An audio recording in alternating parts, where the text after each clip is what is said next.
Jai Hind everyone. Now in this slide, we will study about Hadoop ecosystem. Basically, what is Hadoop ecosystem? Hadoop ecosystem is a platform or a suite which provides various services to solve the big data problem. Basically, it is a platform that is used to handle the big data. So it includes various frameworks in Hadoop. So it includes Apache projects and various commercial tools and solutions. So basically there are four major elements of Hadoop: HDFS, MapReduce, Yarn and the HDFS common utilities. Now HDFS, we have studied about HDFS and MapReduce in the previous videos. So we will be discussing about all these in a brief here. So it is not a programming language or it is not a service. It is a platform or framework which solves big data problems. So here we will be understanding about the various components. So first is the HDFS, that is Hadoop Distributed File System, that is used for the storage of the data. Now next is the Yarn. We will be studying in this slide here, in the next slide. Now Yarn, basically it is used to allocate the resources, yet another resource navigator that is used to allocate the resources. Next is MapReduce. MapReduce means data processing. Here the data processing is being done here. Next is Spark. Now Spark is also a framework in MapReduce that is used for the data processing. Pig, Hive, they are basically for database connectivity. So they are called data processing services. Next is HBase. HBase is a NoSQL database that is used to store the data without using queries.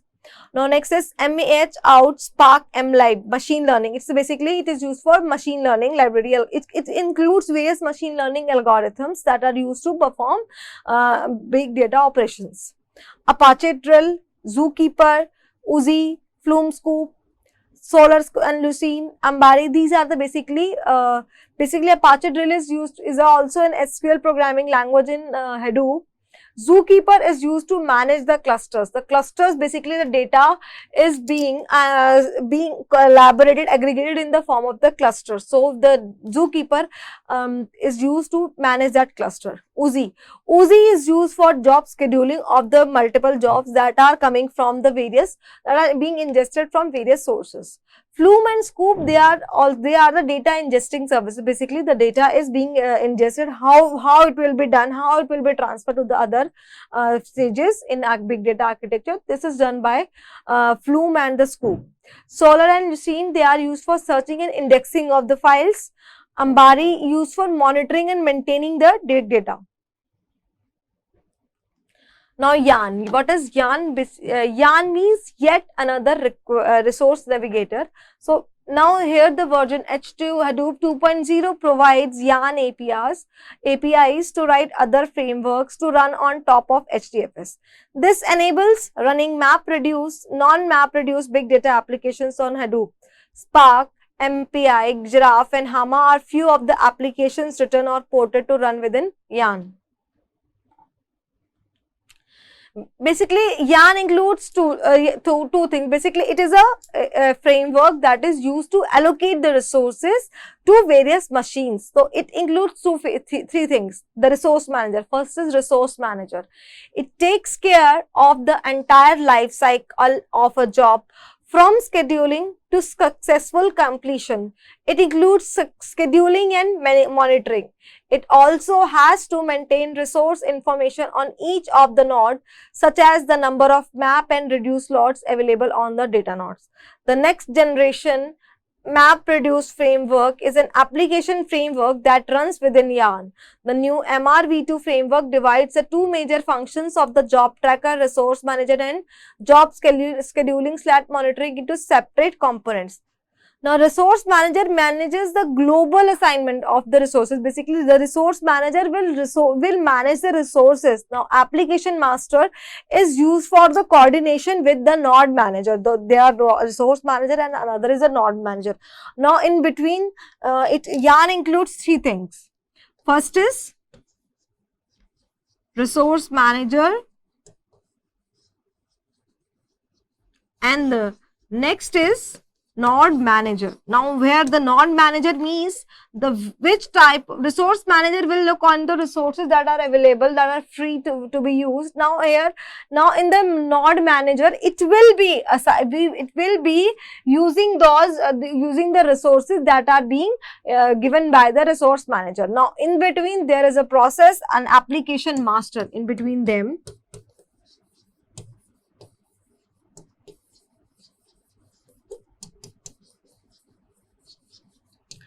The application master manages the application's scheduling and coordination.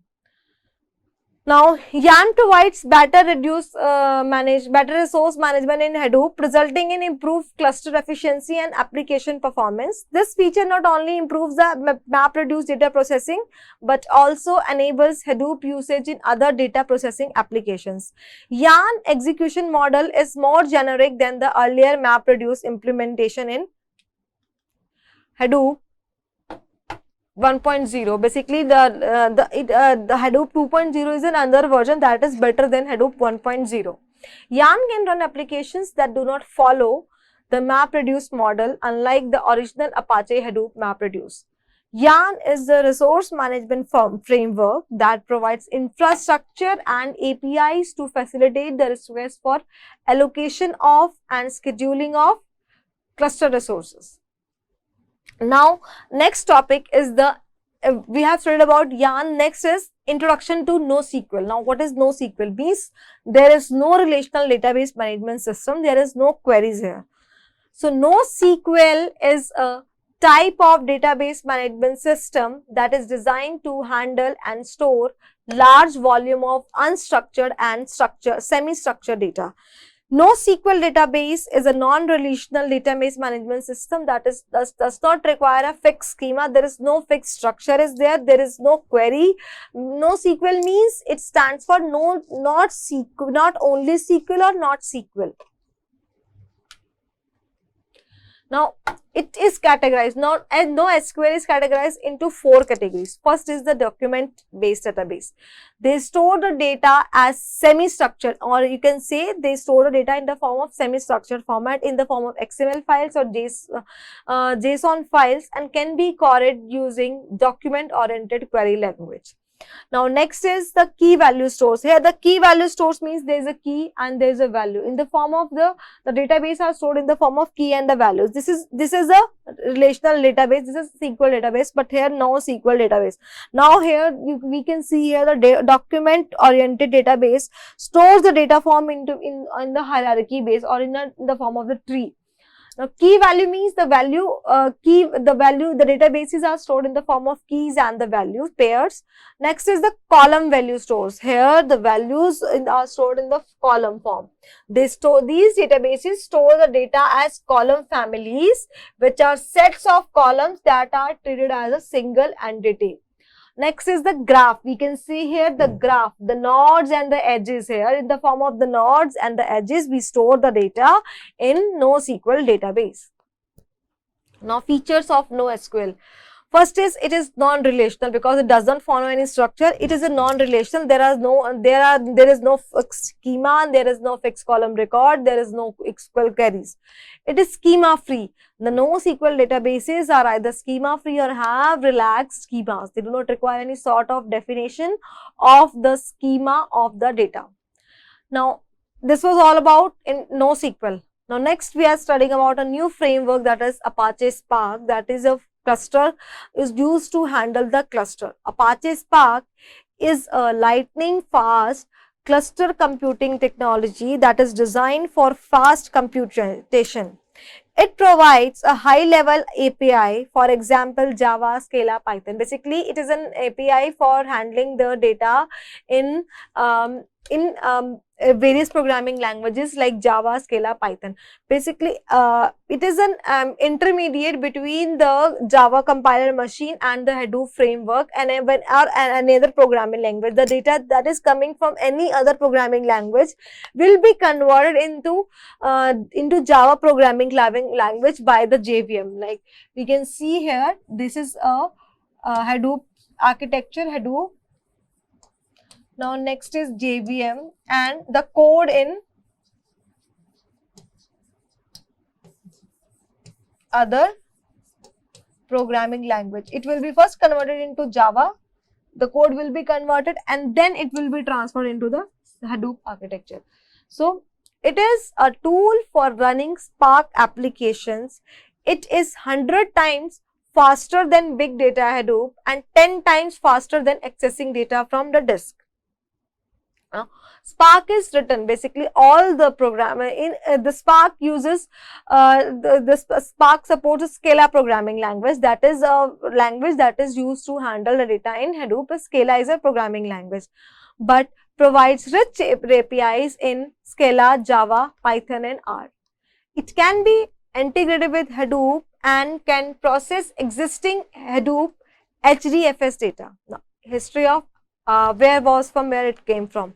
Apache Spark was introduced in 2009 in the UC Berkeley R&D lab. Later, it becomes AMPL lab. It was open sourced in 2010 under BSD license. In 2013, Spark was donated to Apache Software Foundation, where it became top level Apache project in 2014. Now, this was about Apache Spark. Next is MongoDB. Basically, MongoDB is a NoSQL database in Hadoop ecosystem. Now NoSQL database we have started, but now what is MongoDB? MongoDB is a framework, the most popular NoSQL database. It is an document oriented. First of all, it is document oriented. We have studied about the NoSQL database. We have studied the types: document oriented, column value, column pair. Next was key value pair and the graph base. These were the 4 types of databases in NoSQL database. Now MongoDB is a document oriented database. Now here the term NoSQL means no relation. It means that MongoDB is not based on a table like relational database structure, but provides an altogether different mechanism for the storage and retrieval of the data. Basically, it was introduced by the company named as Tengen. It is scalable, open source, high performance, document oriented database. We can see here the data is stored in the form of the documents here. No query is there. The data is directly stored in the form of brackets. We just simply name the data, then the data is stored. Name and the value of the data. So it is the NoSQL database that scales by adding the more and more servers and increase productivity with its flexible document model. Now, features of the MongoDB. First is support ad hoc queries. In MongoDB, you can search by field, range query, and it also supports regular expression searches. Indexing. Without indexing, a database would have to scan every document of a collection to select those that match their. Basically, in indexing, in MongoDB, we can index the data. We can create the index of various data so that we can, whenever we want to use the data, it can be accessed very easily. Next is replication. Every time, if we are talking about Hadoop, every time a replica of the same file will be created so that it will handle the fault tolerance and high availability of the data is there. So MongoDB increases the data availability with multiple copies of data on different servers. By providing redundancy, it protects the data from hardware failures. If one server goes down, the data can be retrieved easily from the other active nodes which also had the data stored on them. Now, where we are using the MongoDB instead of RDBMS. Basically, first of all, whenever there is unstable schema, or we can say whenever there is unstructured data, we can use that database MongoDB. Next is big data. In big data, if you have huge amount of data that is to be stored in tables, think of MongoDB before RDBMS. MongoDB has built-in solution for partitioning and sharding your database. Basically, here sharding means the data is being the partition of the data is created. So that is these are known as in the form of the shards. The data is being partitioned, and and each data is known as shard. And this technique is known as sharding. Next is distributed data. Since the multiple copies of data are stored at multiple servers, recovery of data is instant and safe even if there is a hardware failure. Now, in MongoDB, there are different languages that are being supported.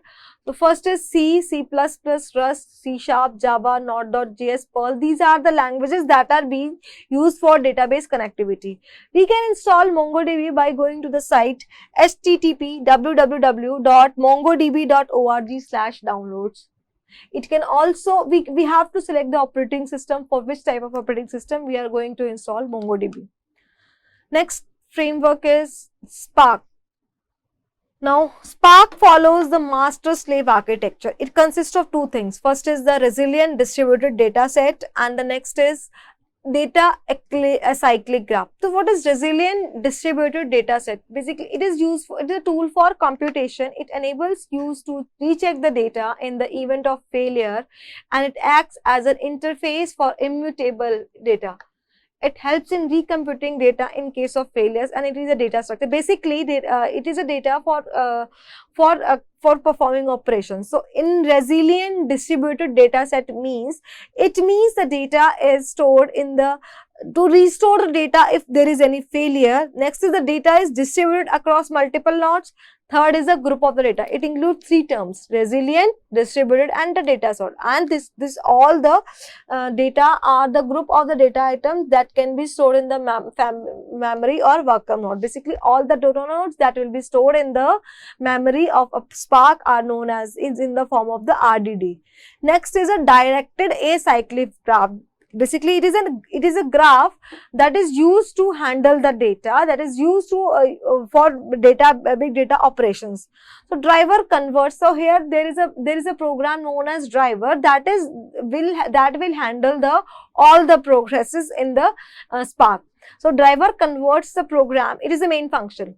Converts the program into a DAG. For each job, the Apache Spark ecosystem includes various components such as API core, Spark SQL, streaming and real-time processing. Basically, directed acyclic graph is a finite directed graph. It is a direct graph that performs a sequence of computation of data, and here the node means partition, means RDD, group of data nodes, and the edge is the transformation on the top of data. Transformation means where data will be transmitted. Hence, here the graph refers the navigation, where directed, and acyclic refers to how it is done. Now, here as we have studied what is a driver program. It is a process that runs the main function. It will run the main function. Here the main function means the Spark context is the main function in Apache Spark. Now, whenever a process is to be started, we create a Spark context, the driver will create a Spark context program, and then the data is the purpose of, now here the Spark context will coordinate the Spark applications running as independent set of processes on a cluster. To run on a cluster, the Spark context connects to a different types of cluster managers and then performs the following tasks.